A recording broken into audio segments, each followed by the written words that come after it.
Ukraine پر بڑا روسی حملہ، کم از کم 5 افراد ہلاک، 21 زخمی۔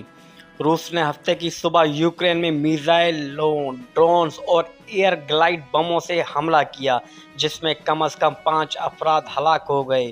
روس کی یہ بڑی کارروائی چند دن قبل کیف کی طرف سے روسی فضائی اڈوں پر کیے گئے حیرت انگیز حملے کا جواب ہے۔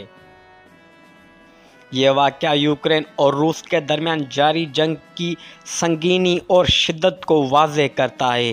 ہفتے کی صبح روس کی جانب سے کیا گیا یہ بڑا حملہ، جس میں میزائل، ڈرونز اور ایریل گلائیڈ بم استعمال کیے گئے، یوکرین میں کم از کم 5 افراد کی جان لے گیا اور 21 زخمی ہوئے۔ یہ کارروائی اس وقت سامنے آئی جب چند دن قبل یوکرین نے روسی فضائی اڈوں پر اچانک اور حیرت انگیز حملے کیے۔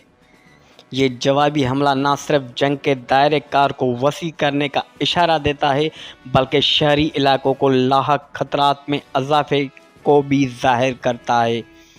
اس قسم کی کارروائیوں میں عام شہریوں کی ہلاکت اور بنیادی ڈھانچے کو پہنچنے والا نقصان انسانی بحران کو مزید سنگین